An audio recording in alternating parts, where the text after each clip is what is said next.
আমার মাননীয় প্রধানমন্ত্রী সাবেক তিনিও বলেছিল শেখ হাসিনা কোনোদিন পালায় না। যাই হোক, এখন আমি আলোচনায় আসি।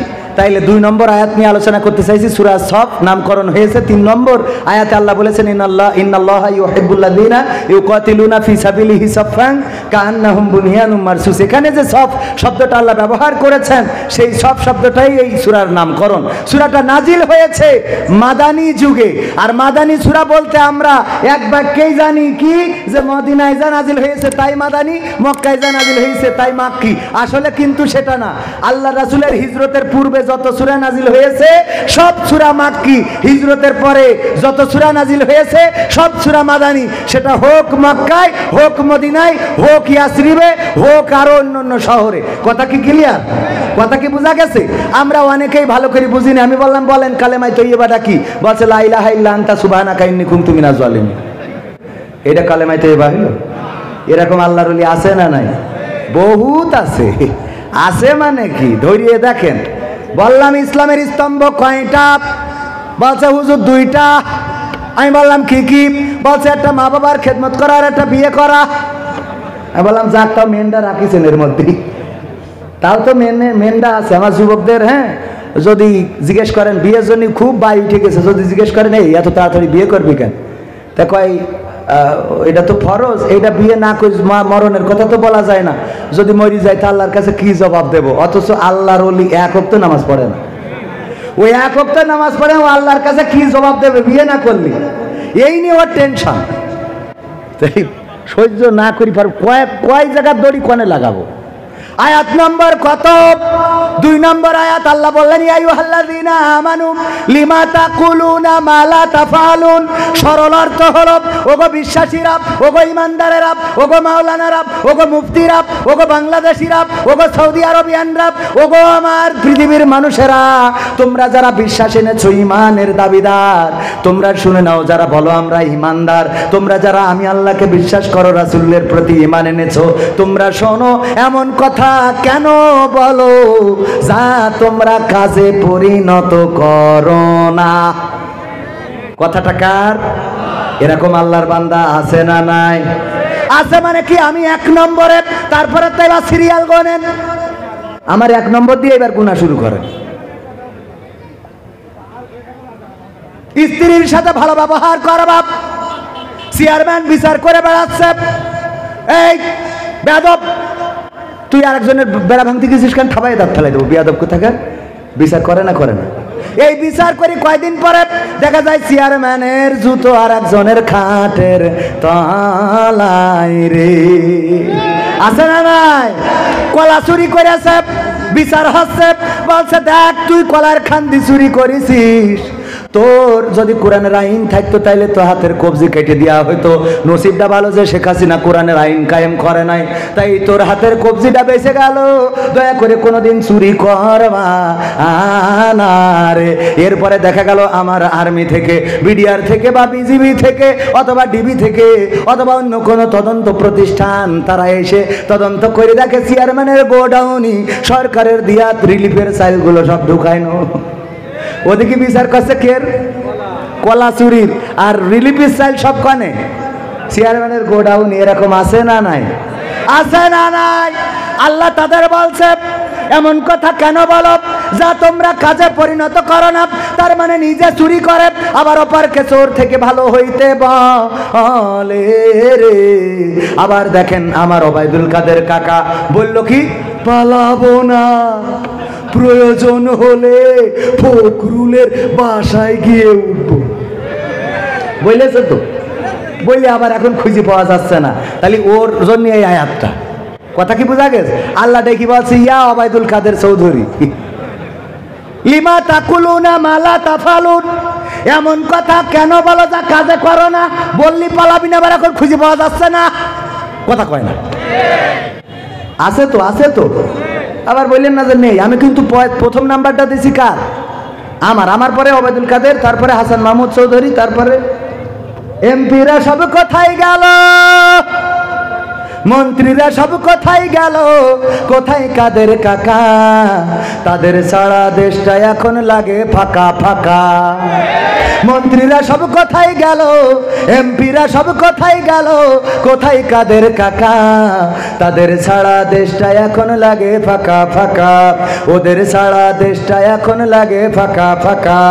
পালাবে না পালাবে না, যাই না তবু দেখা, পালাবে না পালাবে না, যাই না তবু দেখা।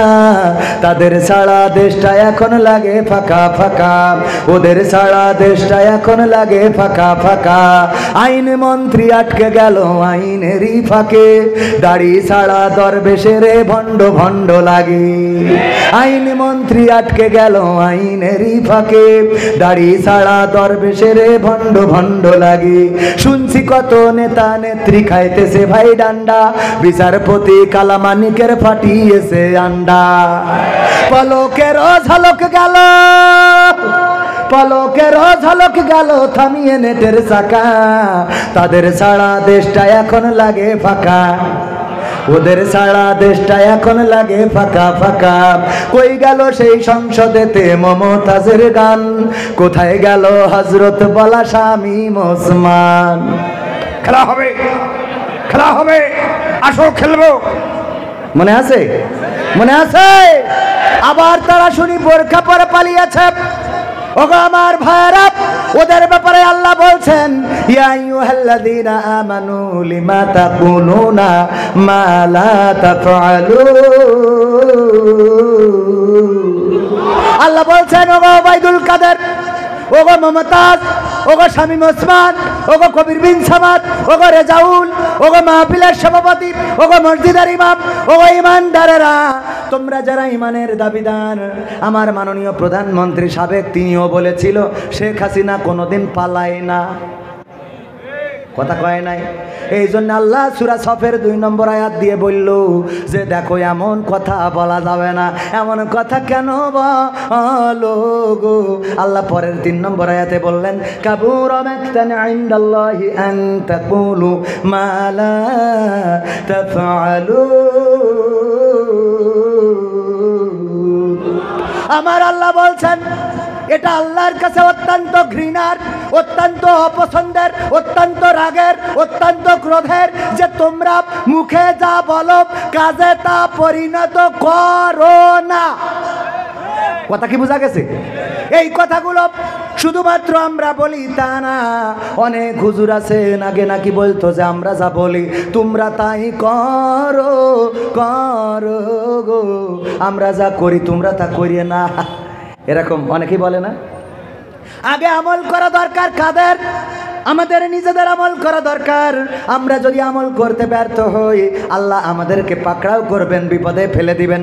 ওগো আমার ভাইয়েরা, এই জন্যে মাথায় রাখতে হবে আমরা যেটা বলবো সেটা যেন কাজে পরিণত হয়। আমার মমতাজ আপাকে আমি বলি বেঈমান, নেমক হারাম, বেঈমান এর মতো আমি আর একটাও দেখি নাই।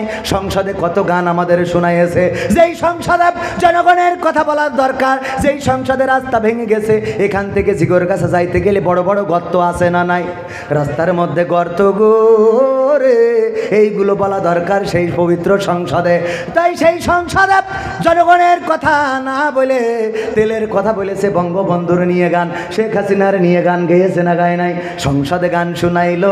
আর যখন আমার শেখ হাসিনা চলে গেল তখন আমার মমতাজ আপা আর কোনো গান গাইলো না। আমি বললাম বেঈমান, নেমক হারাম, তুমি মনির খান থেকে শিক্ষা নাও। দেখো মনির খানের প্রেমিকার নাম কি? আরে বাবা, হুজুর আগে বলছে অঞ্জনা। আল্লাহ, ভাই মানুষ, অসুবিধা নেই। ডিয়া বাগুস মিয়া ওরাংলা, আলহামদুলিল্লাহ। ডিয়া ভাইয়া বাগুস মিয়া ওরাং। এখন মালয়েশিয়ায় গেলি মাঝে মাঝে মালাই ভাষায় আবার হজ করা লাগে, মানে মালাইরাও থাকে অনেক জায়গায়, কথা বলতে গেলে মালাইরাও থাকে। তো বাংলায় বলে এই যে বাতুমাও গেলাম, dia dulu Malaysia batu mau.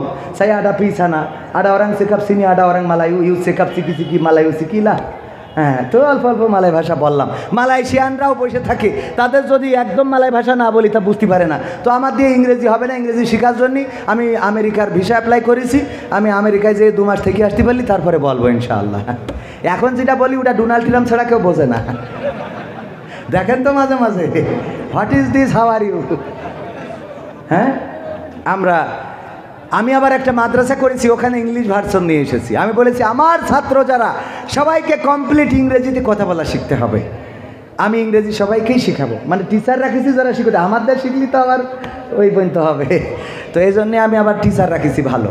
তো যাই হোক, তো এখন আমি বললাম মমতাজের মতো নেমো খারাম পাওয়া যায় না কেন? মমি মনির খান থেকে শিক্ষা নাও। দেখো অঞ্জনারে ভালোবেসে ও যখন টাকা দিয়ে চলে গেছে, তখন এমন কোনো ক্যাসেট নেই যেই ক্যাসেটে অঞ্জনার নাম নিয়ে গান নেই। ঠিক না বে ঠিক?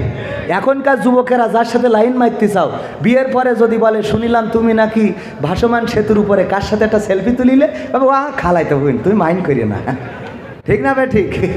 আমার খালাই তো বোন, আমার খালা কইলো যে একটু নিয়ে যেয়ে ভাসমান সেতুটা দেখাই দিস, তাই দেখাইছি, অন্য কিছু না, তুমি মাইন্ড করো না। ঠিক না বে ঠিক? সত্যি বলছি তো। তার মানে ভয় আছে না নাই? অথচ মনির খান সব ভয়কে জয় করে অঞ্জনা কথা রাখলে না, কনে গেলে থাকলে না, আমি পালাম না, তুমি খেলে না, তুমি কনে এইসো, আবার সংসার করব, আসলিও নেবো, বুড়ি হইলেও অসুবিধা নেই, সব বলিস না বলে নাই যে তোর যদি চুলও পেকে যায় তাও আসলি নেবো, আছে না গানের মধ্যে?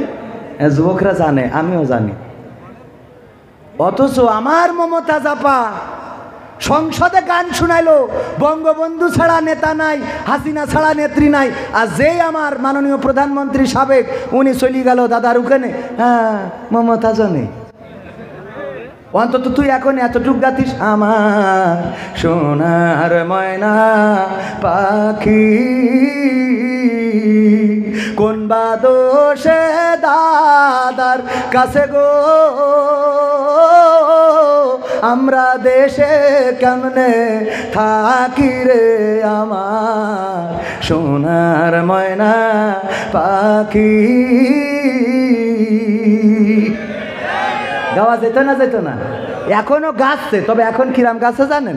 ওই গোপনে কাপানে যেয়ে বলছে, আমার দরদি আগে জানলে তোর ভাঙা নৌকায় চড়তাম না, ও আমার দরদি আগে জানলে